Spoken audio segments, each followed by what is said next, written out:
आज हम बात करने वाले हैं एक ऐसी पर्सनैलिटी की जिन्होंने जीवन में संघर्ष के द्वारा न सिर्फ अपनी एक अलग पहचान बनाई, बल्कि समाज के एक बड़े वर्ग को नई दिशा दिखाने का काम भी किया। बाबा साहेब नाम से पॉपुलर ये एक Indian jurist, economist, politician, social reformer होने के साथ साथ इंडिपेंडेंट इंडिया के फर्स्ट लॉ मिनिस्टर और इंडियन कॉन्स्टिट्यूशन के प्रिंसिपल आर्किटेक्ट भी रहे। जी हां, हम बात कर रहे हैं डॉक्टर B.R. अम्बेडकर की। आज 14 अप्रैल के दिन हम इन्हीं महान शख्सियत की जयंती सेलिब्रेट कर रहे हैं, तो ये एकदम सही मौका है इनकी लाइफ और संघर्ष को डिटेल में जानने का। डॉक्टर अम्बेडकर के नाम और उनके काम से तो लगभग सभी परिचित होते हैं, लेकिन इन्होंने जीवन में जिन स्ट्रगल्स का सामना किया उनके बारे में अक्सर कम ही बात होती है। इसलिए आज की वीडियो में हम एक लीडर बनने से पहले डॉक्टर अम्बेडकर के जीवन संघर्ष की बात करेंगे और देखेंगे किस तरह दलित लीडर के तौर पर उनका विकास हुआ। तो आइए शुरू करते हैं। Birth and early life.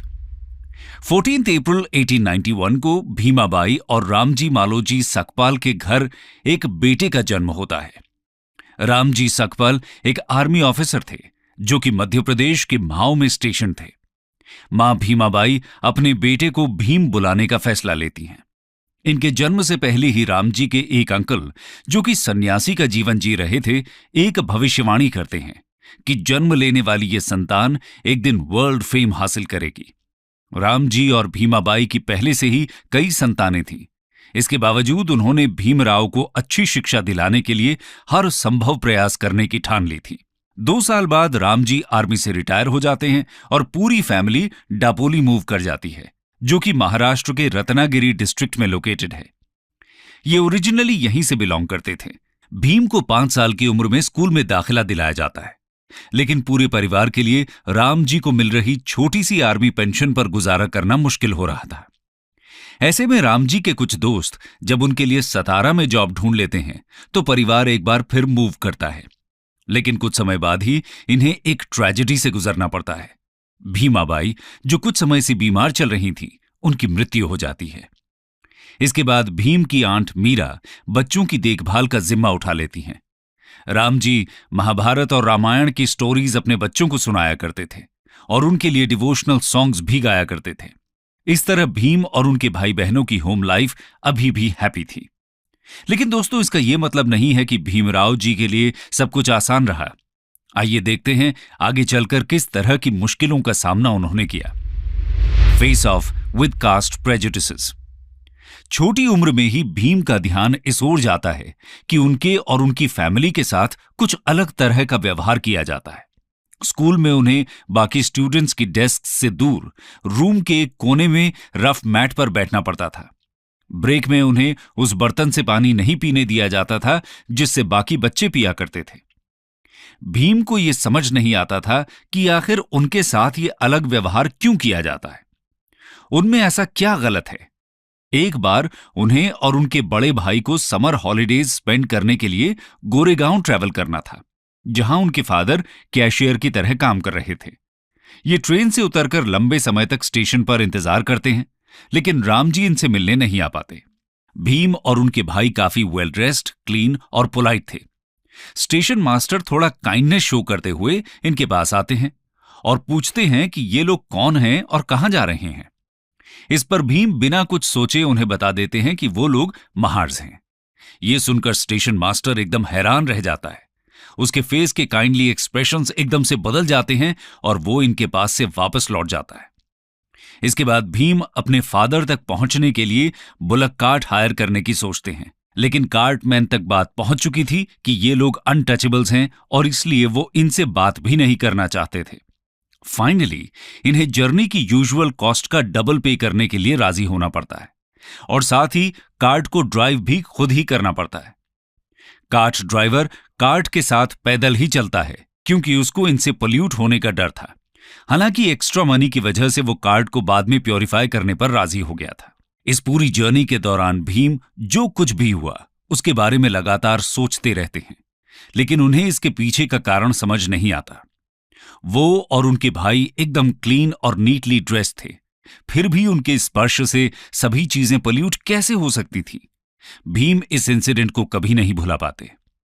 जैसे जैसे वो बड़े हुए, इस तरह की सेंसलेस इंसल्ट्स ने उन्हें रियलाइज कराया कि हिंदू सोसाइटी जिसे अनटचेबिलिटी कहती है, वो एकदम स्टूपिड, क्रूअल और अनरीजनेबल है। उनकी बहन को उनका हेयर कट घर पर ही करना पड़ता था, क्योंकि गांव के बाबर्स को एक अनटचेबल द्वारा पोल्यूट होने से डर लगता था। अगर भीम अपनी सिस्टर से पूछते कि वो अनटचेबल्स क्यों हैं, तो उनके पास एक ही जवाब होता था कि ऐसा हमेशा से होता आया है। भीम इस जवाब से संतुष्ट नहीं थे। वो जानते थे कि ऐसा हमेशा होता रहा है का ये मतलब नहीं है कि इसके पीछे कोई जस्ट रीजन है या आगे भी ऐसे ही होते रहना चाहिए। ये सब चेंज हो सकता है। ये तो बात हुई भीमराव जी के कास्टिज्म के साथ कुछ शुरुआती अनुभवों की। आगे बढ़ते हैं और देखते हैं कि स्टडीज में उनका परफॉर्मेंस किस तरह का रहता है। An outstanding scholar. भीम की किस्मत कुछ मायनों में अच्छी भी थी। स्कूल में एक टीचर थे जो हाई कास्ट का होने के बावजूद भीम को काफी पसंद करते थे। उनका नाम था कृष्णाजी केशव अंबेडकर। वो भीम की काबिलियत पहचानते हुए उनके अच्छे काम की तारीफ करते थे और उन्हें प्रोत्साहित करते थे। इन्होंने ही भीम का लास्ट नेम अपने खुद के सरनेम अंबेडकर में चेंज किया। इससे पहले स्कूल में भीम का सरनेम उनके फादर ने अंबा दावे कर रजिस्टर कराया था, जिसका अर्थ था कि ये अपने नेटिव विलेज अंबा दावे से आते हैं। दोस्तों, जब भीम के फादर ने दोबारा शादी का फैसला किया तो भीम काफी दुखी हो जाते हैं। वो अभी भी अपनी मदर को काफी मिस करते थे। ऐसे में वो यहां से बॉम्बे भाग जाना चाहते थे और इसके लिए उन्होंने अपनी आंटी का पर्स चुराने का फैसला किया। फाइनली जब उनके हाथ ये पर्स लगा तो उसमें सिर्फ एक छोटा सा सिक्का ही था। भीम को काफी शर्मिंदगी महसूस हुई। उन्होंने उस कॉइन को वापस रखा और खुद से एक वादा किया कि वो पढ़ाई में खूब मेहनत करेंगे और इंडिपेंडेंट बनेंगे। और अपनी कड़ी मेहनत से जल्द ही वो सबकी तारीफ का पात्र बन गए और सभी टीचर्स का दिल उन्होंने जीत लिया। इसके बाद टीचर्स भीम के फादर रामजी से आग्रह करते हैं कि अपने बेटे भीम को वो बेस्ट एजुकेशन दें। इनके कहने पर रामजी अपनी फैमिली के साथ बॉम्बे मूव कर जाते हैं। यहां इन्हें एक ऐसे एरिया में रहना पड़ता है जहां गरीब से गरीब लोग रहा करते थे, और वो भी सिर्फ एक छोटे से कमरे में। लेकिन भीम इंडिया के one of the best schools Elphinstone high school में दाखिला ले पाते हैं। एक छोटे से रूम में पूरे परिवार के एक साथ रहने की वजह से वो बहुत क्राउडेड फील होता था और बाहर स्ट्रीट्स भी बहुत नॉइजी हुआ करती थी। इसलिए भीम स्कूल से आने के बाद सो जाया करते थे और फिर उनके फादर सुबह 2 बजे इन्हें उठाया करते थे। उस समय सब शांत होता था और भीम अपना होमवर्क और पढ़ाई पीसफुली कर सकते थे। इस बड़े शहर में जहां लाइफ विलेजेस से ज्यादा मॉडर्न थी, भीम पाते हैं कि उन्हें अभी भी अनटचेबल बोला जाता है और ऐसे ट्रीट किया जाता है जैसे कि वो बहुत अलग और खराब हैं। यहां तक कि उनके फेमस स्कूल में भी ऐसा होता था। एक दिन टीचर ने उन्हें सम सॉल्व करने के लिए ब्लैक बोर्ड के पास बुलाया। इस पर क्लास के बाकी सभी लड़के एकदम से खड़े हो गए और नाराजगी दिखाने लगे, क्योंकि ब्लैक बोर्ड के पीछे उनके लंच बॉक्सेस रखे हुए थे और उनका मानना था कि भीम उनके खाने को पोल्यूट कर देंगे। और जब भीम संस्कृत की शिक्षा लेना चाहते थे तो उन्हें कहा जाता है कि ये अनटचेबल्स के लिए फॉरबिडन है, इसलिए उन्हें पर्शियन पढ़नी पड़ती है। हालांकि आगे चलकर उन्होंने खुद से संस्कृत को भी सीखा। खैर, इसी बीच 17 साल की एज में भीम ने मैट्रिकुलेशन एग्जाम पास कर लिया। अपनी कम्युनिटी से वो ऐसा करने वाले पहले इंसान थे। उस समय अर्ली मैरिजेस कॉमन हुआ करती थी, तो इसी साल भीम की शादी रमाबाई से कर दी गई। भीम ने पढ़ाई में अपनी मेहनत जारी रखी और नेक्स्ट इंटरमीडिएट एग्जामिनेशन डिस्टिंक्शन के साथ पास किया। लेकिन अब इससे आगे रामजी स्कूल फीस पे करने में असमर्थ महसूस कर रहे थे। ऐसे में भीम के एक शुभचिंतक ने बड़ौदा के महाराजा गायकवाड़ को भीम की रिकमेंडेशन भेजी। शाहू महाराज ने इन्हें मंथली स्कॉलरशिप ग्रांट कर दी। इस स्कॉलरशिप की हेल्प से भीमराव 1912 में अपनी बीए पास कर लेते हैं और इसके बाद उन्हें सिविल सर्विस में एक जॉब दे दी जाती है। लेकिन सिर्फ 2 हफ्तों के बाद ही उन्हें वापस बॉम्बे अपने घर जाना पड़ता है, क्योंकि रामजी बहुत बीमार पड़ गए थे और कुछ समय बाद ही उनका स्वर्गवास हो जाता है। इसके बाद 1913 में दोस्तों भीमराव को आगे पढ़ने का मौका मिलता है। दरअसल बड़ौदा के महाराजा एक स्कीम शुरू करते हैं जिसके तहत कुछ आउटस्टैंडिंग स्कॉलर्स को फर्दर स्टडीज के लिए अब्रॉड भेजा जाना था। भीमराव भी इसमें सिलेक्ट किए जाते हैं, लेकिन उन्हें एक अग्रीमेंट साइन करना पड़ता है जिसके अनुसार अपनी स्टडीज फिनिश करने के बाद 10 साल इन्हें बड़ौदा स्टेट को सर्व करना था। इस तरह 1913 में भीमराव यूएसए चले जाते हैं और न्यूयॉर्क में स्थित वर्ल्ड फेमस कोलंबिया यूनिवर्सिटी से पढ़ाई करते हैं। इनके मेन सब्जेक्ट्स इकोनॉमिक्स और सोशियोलॉजी थे। 2 साल के अंदर वो एमए की डिग्री हासिल कर लेते हैं और अगले ही साल अपनी पीएचडी थीसिस भी कंप्लीट कर लेते हैं। इसके बाद वो कोलंबिया छोड़कर इंग्लैंड चले जाते हैं और वहां London school of economics join कर लेते हैं। हालांकि उन्हें कोर्स पूरा होने से पहले ही लंदन छोड़ना पड़ता है, क्योंकि स्टेट ऑफ बड़ौदा द्वारा दी गई स्कॉलरशिप एक्सपायर हो जाती है। भीमराव को 3 साल का इंतजार करना पड़ता है लंदन वापस जाकर अपनी पढ़ाई पूरी करने के लिए। खैर, उससे पहले बात करते हैं वापस इंडिया आकर उनके किस तरह के एक्सपीरियंसेस रहते हैं। रिटर्न टू इंडिया, नाइटमेयर इन बड़ौदा। दोस्तों, जैसा कि तय हुआ था, भीमराव बड़ौदा को सर्व करने के लिए वापस आ जाते हैं। उन्हें बड़ौदा सिविल सर्विस में एक शानदार जॉब दी जाती है। भीमराव के पास अब डॉक्टरेट की उपाधि थी और एक टॉप जॉब के लिए वो ट्रेन हो रहे थे। लेकिन इस सब के बाद भी उन्हें हिंदू कास्ट सिस्टम के वर्स्ट फीचर्स का सामना करना पड़ता है। ये अब और ज्यादा मुश्किल था, क्योंकि वो पिछले 4 साल से देश से बाहर रह रहे थे, अनटचेबल के लेबल से एकदम फ्री और दूर। जिस ऑफिस में वो काम कर रहे थे, वहां कोई भी उन्हें फाइल्स और पेपर्स हाथ में नहीं देता था। सर्वेंट उनकी डेस्क पर फाइल्स फेंक दिया करता था, ना ही उन्हें पीने के लिए पानी दिया जाता था। रिस्पेक्ट देना तो बहुत दूर की बात है, और ये सब सिर्फ और सिर्फ उनकी कास्ट की वजह से। भीमराव जी को रूम के लिए बहुत से होटल्स के चक्कर लगाने पड़ते हैं, लेकिन कोई भी उन्हें रूम देने के लिए तैयार नहीं होता। आखिर में उन्हें एक पारसी गेस्ट हाउस में रहने की जगह मिलती है, और वो भी तब जब उन्होंने अपनी कास्ट को सीक्रेट रखने का फैसला कर लिया था।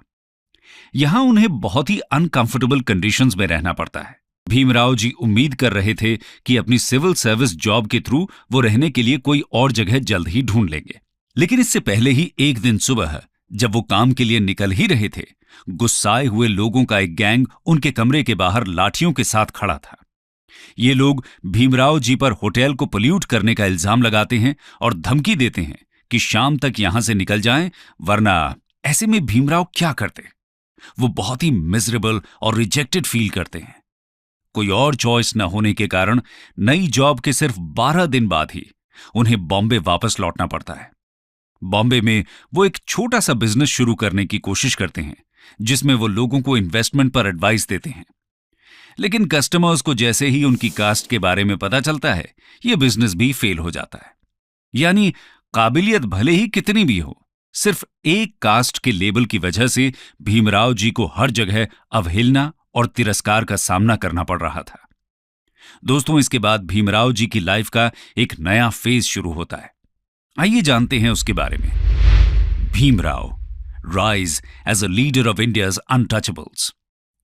1918 में भीमराव बॉम्बे के सिडेनम कॉलेज में लेक्चरर बन जाते हैं और यहां स्टूडेंट्स के बीच एक ब्रिलियंट टीचर और स्कॉलर के रूप में उनकी एक पहचान बन जाती है। इसी समय उन्होंने एक मराठी न्यूज़पेपर मूक नायक की शुरुआत भी की, जो कि अनटचेबल्स की आवाज बनता है। भीमराव जी ने कॉन्फ्रेंसेस ऑर्गेनाइज और अटेंड करना भी शुरू किया, क्योंकि वो जान चुके थे कि दलित्स की सफरिंग को पब्लिसाइज करने की जरूरत है और उनके इक्वल राइट्स के लिए फाइट करना भी जरूरी है। उनकी खुद की जिंदगी ने उन्हें इस संघर्ष की अहमियत समझा दी थी। 1920 में अपने कुछ दोस्तों की मदद से भीमराव लंदन वापस जा पाते हैं और एलएसी में अपनी स्टडीज कंप्लीट करते हैं। इसके साथ ही वो ग्रेज इन में बैरिस्टर की पढ़ाई के लिए भी एनरोल कर लेते हैं। 1923 में वो एलएसी से इकोनॉमिक्स में डॉक्टरेट की उपाधि के साथ इंडिया वापस आते हैं और इस वर्ल्ड फेमस इंस्टीट्यूशन से डॉक्टरेट हासिल करने वाले वो शायद पहले ही इंडियन रहे होंगे। इसके अलावा वो बैरिस्टर एट लॉ में भी क्वालिफाई कर चुके थे। लेकिन उन्हें पता था इंडिया में कुछ भी नहीं बदला है। उनकी क्वालिफिकेशंस अनटचेबिलिटी की प्रैक्टिस के सामने कोई मायने नहीं रखती थी। वो अभी भी उनके करियर के लिए एक ऑब्स्टिकल ही थी।